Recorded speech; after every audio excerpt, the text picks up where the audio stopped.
Nemoč žrtev nasilja in razbremenitev stiske pri svetovanju se je glasil naslov predavanja, ki sta ga izvedli predstavnici društva SOS Telefon v četrtek 19. junija 2014 v Domu kulture v Slovenskih Konjicah.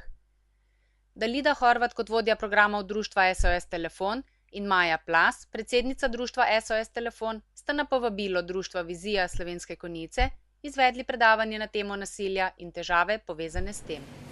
Mogoče preden začnem s predavanjem, bi se tudi jaz na tem mestu zahvalila za večletno, 11-letno v bistvu sodelovanje z društvom Vizija. V Slovenskih Konjicah mislim, da smo zdaj že tretjič z predavanjem in se mi zdi pomembno, da mogoče tudi par besed, preden gremo na to temo, v kateri se mogoče malo vsi zakrčimo, da začnemo mogoče s čim bolj prijetnim. Sodelovanje društva SOS Telefon z društvom Vizija je izjemnega pomena.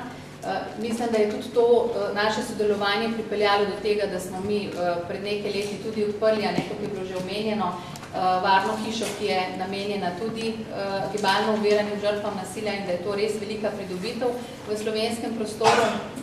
Tako da se mi zdi zelo pomembno, da se širi ta glas in da je tudi občina podpornica. Se mi zdi, da tukaj je zelo veliko posluha strani občine, da se govori o nevidnih problemih, tako o problemih invalidov kot o problemih nasilja. In da se stvari naslavlja s pravimi besedami, s pravim imenom, da se govori o tem, da tukaj živijo vsi tisti z problemi, takšnimi in drugačnimi in da pravzaprav, ko govorimo o nasilju, to ne izbira. Dogaja se, vemo, da v vseh socialnih slojih, dogaja se ljudem z različno izobrazbo in dogaja se tako ljudem, ki nimamo težav z recimo gibalno oviranostjo, kot tudi ljudem, pri katerih je to še bolj skrito, pri katerih je to še večji problem in ki še težje spregovorijo o tem, da se nekaj takega dogaja doma. Zato, da mi dovolite, se mi zdi, bom izkoristila to priložnost, še preden nas gospod župan zapusti, ob tej priložnosti, da se še posebej zahvalim predsednici, bom mogoče kar prečki dala, bom lažje odnesla. Zbrali smo eno knjigo v društvu, ki ima naslov Življenje in kako ga preživeti. In se mi zdi, gospa Julijana Kralj, da vi zelo dobro veste, kako se življenje preživi, tako in drugače, s takšnimi in drugačnimi težavami, ampak da vedno znate obrniti stvari tako, kot je prav. In ob tem bi takole prebrala tudi kar tole posvetilo, ker se mi zdi na mestu. Draga Julčka, hvala, ker hodiš skupaj z nami po poti nenasilja. Ponosni smo, da te poznamo, da si del naših življenj. In vedi, da puščaš pečat na življenju mnogih ljudi. V imenu sodelavk društva SOS Telefon se ti zahvaljujem za vsa leta sodelovanja in ti želim vse dobro.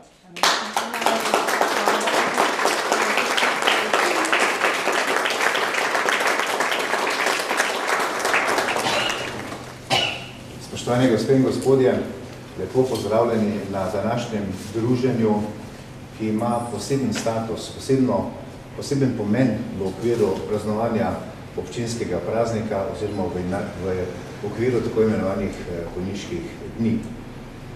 Namreč pri tistem vsakdanjem gledanju za novimi pridobitvami, za tistem materialnim svetom pa dostikrat pozabimo na to, kar je še dosti bolj pomembno za določen del ljudi, ki živijo med nami.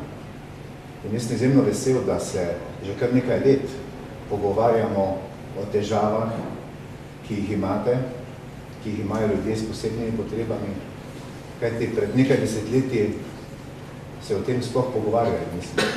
In tako ni bilo niti osnovne možnosti, da bi karkoli spremenili na bolje. Že nekaj let v Konjicah pa se trudimo, da bi spregovorili o ljudeh s posebnimi potrebami in tudi o tistem, kar se marsikje dogaja, pa marsikdo mogoče ve ali sluti, da se nekaj dogaja, pa vsi skupaj raje zamižimo, pogledamo v stran in naše življenje teče dalje. Zato bi se rad na tem mestu posebej še zahvalil društvu Vizija, predsednici Julijani Kralj in pa predsednici Sveta za invalide, gospe Lidiji Pratnemer, da pomagata v naši družbi ustvariti ta občutek, da se je potrebno pogovarjati, če hočemo karkoli spremeniti. Hvala lepa tudi vsem obema predavateljicama in vsem, ki ste današnji program pripravili. Organizator dogodka je bilo Društvo gibalno oviranih invalidov Slovenije Vizija, ki so invalidska organizacija z delovanjem v javnem interesu na področju socialnega ter zdravstvenega varstva na državni ravni s sedežem v Slovenskih Konjicah. V okviru svoje dejavnosti izvaja 7 programov, ki dopolnjujejo slovensko mrežo posebnih socialnih programov za osebe z gibalno oviro. Glavno poslanstvo društva je delovanje na področju ustvarjanja enakih možnosti in uveljavljanja osnovnih človekovih pravic, prednostno žensk, ki v življenjskem okolju doživljajo nasilje in druge zlorabe. Društvo Vizija od leta 2003 Evropskega leta invalidov sodeluje z društvom SOS Telefon za ženske in otroke žrtve nasilja. To sodelovanje še traja in prinaša pomembne dosežke. Tudi društvo SOS Telefon je v svoji drugi varni hiši leta 2010 preuredilo del prostorov za bivanje 2 uporabnic z vozički.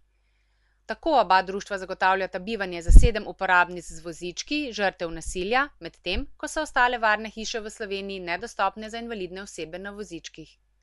Društvo Vizija kot organizator in društvo SOS Telefon kot strokovni izvajalec zadnja leta sodelujeta tako, da za ciljno skupino invalidnih oseb strokovno, medijsko in drugo zainteresirano javnost izvajata predavanja s tematikami o nasilju. Skrb za uresničevanje temeljne človekove pravice do življenja v nenasilju zadeva tudi organizacije in društva v lokalnem okolju, ki združujejo in interesno povezujejo ljudi z različnimi stopnjami invalidnosti ali pa na kakršenkoli drugačen način prihajajo z njimi v stik. Zato društvo Vizija v okviru svojega poslanstva v te namene tudi na lokalni ravni izvaja posebni socialni program Nasilje nad invalidnimi osebami. S 5 podprogrami za žrtve nasilja izvajajo različne pomoči in storitve, za širšo strokovno in drugo zainteresirano javnost pa organizirajo predavanja, ki ponujajo pomembna vedenja in informacije za reševanje te pereče problematike. SOS telefon številka je brezplačna in se glasi 080 11 55. Na voljo je vsak delovnik od 12. do 22. ure in vsaki dan od 18. do 22. ure. Možen je posvet za telefonski svetovalni, anonimni, zaupni in informativni pogovor s strokovno usposobljenimi svetovalkami za žrtve nasilja. Namenjen je vsem, ki imajo izkušnje z nasiljem v družini, partnerskih ali sorodstvenih zvezah, na delovnem mestu ali v drugih odnosih. Svetujejo otrokom, mladostnicam, mladostnikom, ženskam in moškim. Obravnavajo se vse oblike nasilja, telesno, psihično oziroma čustveno, ekonomsko in spolno nasilje. Prav tako je namenjen tudi vsem, ki želijo pomagati drugim osebam, ki so žrtve nasilja, in vsem, ki potrebujejo informacije v zvezi s to temo. Deluje na nacionalni ravni, kar pomeni, da nudijo pomoč uporabnicam in uporabnikom iz vse Slovenije. Svetovalke na SOS telefonu so posebej usposobljene za delo z ženskami, otroki in vsemi drugimi, ki imajo takšne ali drugačne izkušnje z nasiljem. Namen društva SOS Telefon s polnim imenom Društvo SOS Telefon za ženske in otroke žrtve nasilja je nuditi osebam, predvsem ženskam in otrokom, ki doživljajo nasilje, zaščito, podporo in pomoč na poti iz nasilja. Ravno tako je namen društva tudi ozaveščati o nesprejemljivosti nasilja. Deluje na področju socialnega varstva in drugih področjih, ki vključujejo preprečevanje nasilja in diskriminacije ter varstvo človekovih pravic.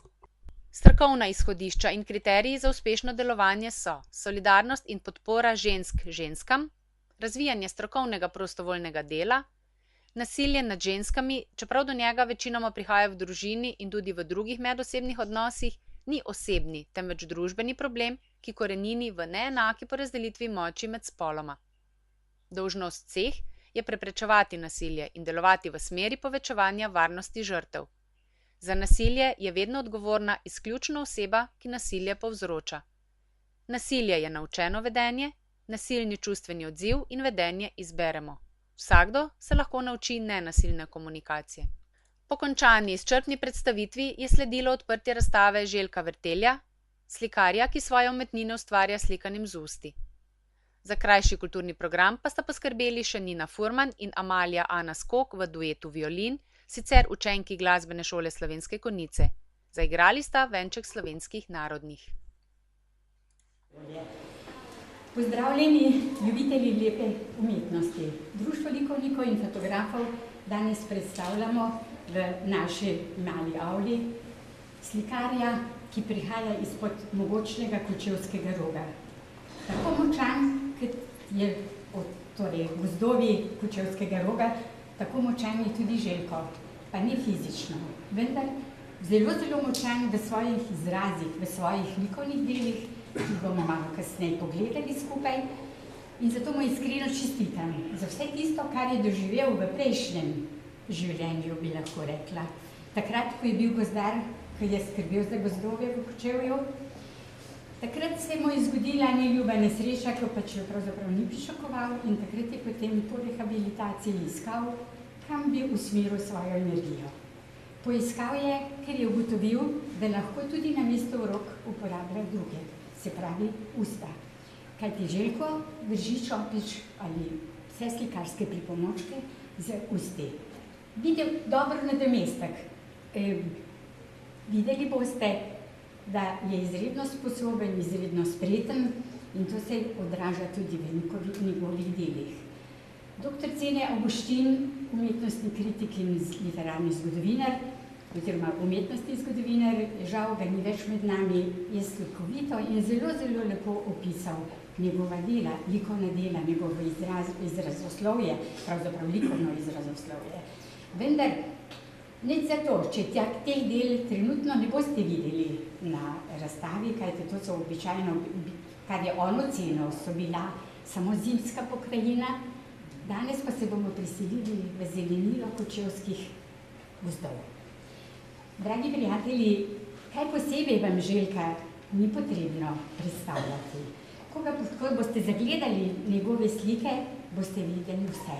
Njega kot močnega človeka, se pravi ne fizično, ampak v izrazu, v svojem srcu, in pa vse to, da je prilisičil naravo, ki ga je prikrajšala zato, da ima kolesa namesto nog. Ampak vse ostalo je nadomestil s svojo srčnostjo, svojim izrazom in pa seveda s svojimi slikami. Tako ti, Željko, iskreno čestitam in povem, da smo bili izredno presenečeni, ko so Zapadom predstavljala razstavo, je Arpad žvižgal, kar je pomenilo, da se dobro počuti in da je z delom zadovoljen. Tako, Željko, iskrene čestitke in pa prepričana sem, da boste ravno tako zadovoljni, kot mi dva, ki sva vse tole pripravljala, in pa seveda zahvala gospe Julijani, ker je uvrstila naše srečanje med praznik pravzaprav občine Konjice, kar smo lahko zadovoljni, saj, kot ste slišali, občina Konjice prilagodila torej skoraj vse arhitektonske ovire, tudi tistim gibalno oviranim, tako da imamo enih redkih, ko lahko tudi pridemo do sanitarij.